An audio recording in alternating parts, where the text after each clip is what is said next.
And then New York, I think he to see me dance. And of course then he came backstage afterwards. And if I recall, I had loads of flowers, and suddenly he walked on and put the marigolds, the garland, around me, and that was his tribute. And then we started to talk, and he said, that Pavlova had danced with Shankar, the legend of Radha Krishna. And so Ram said, I think it would be very nice if we could do that one day. So I said, well, of course, your style is different from ours, except that we're both classical. You have the classical Indian, and I'm the classical ballet, you see. So I said, well, that sounds a very exciting idea.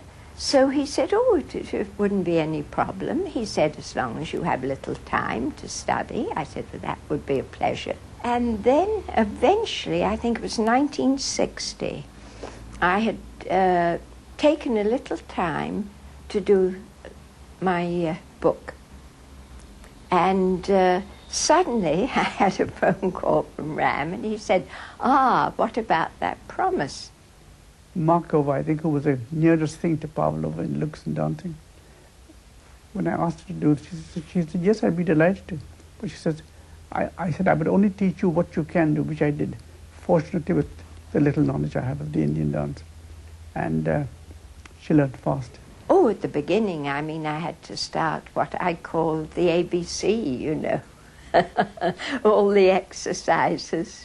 Yeah. For the hands, and then of course all the little things, the little bees flying, and then I mean it's more difficult now because that must have been about 30 years ago.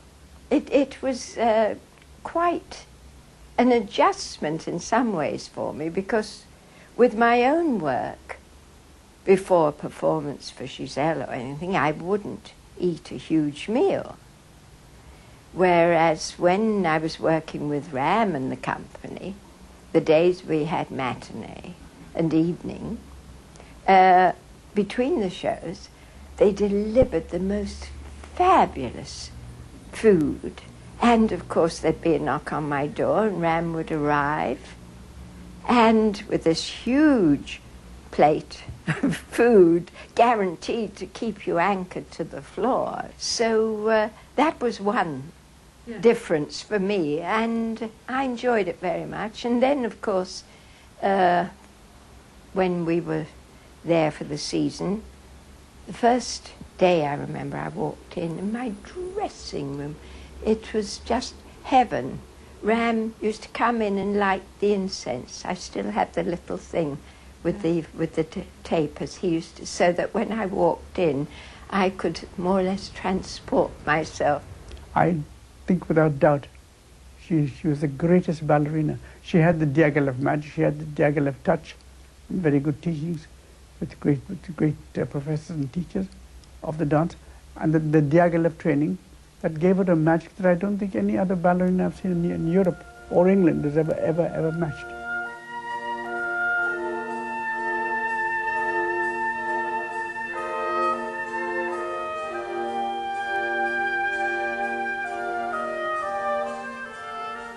If there wasn't a Diaghilev of those times, not so terribly long ago, there wouldn't be any of this great stimulus of classical ballet in America and Europe. And I think that if there was no Diaghilev, there not only would be no ballet, there wouldn't have been any Nijinsky, because Diaghilev saw that Nijinsky had this incredible genius, and through his genius fell in love with his dancing and then the person, which is now legendary. And I think came to impart the magic, the discipline, and that particular magician's wand. Only he had Diaghilev.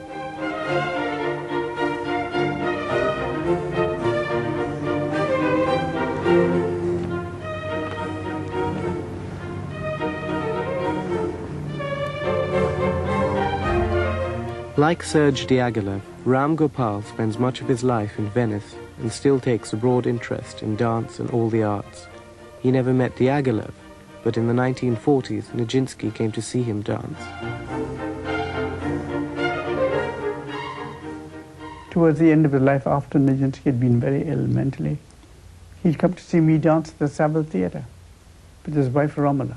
He said, well, this Indian uses his face and his hands, and that's what I tried to do in Le Dieu Bleu, the Blue God ballet, which Nijinsky had danced in the early 1900s.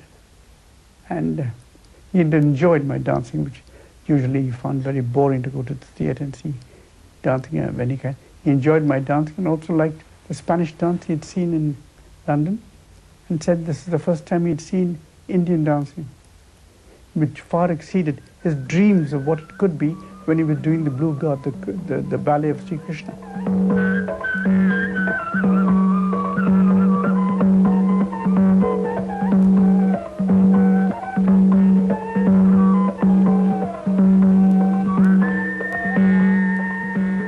I wish the Indian dance would learn the disciplines, the daily bar work of sheer exercises of the Russian, English, American discipline and dance.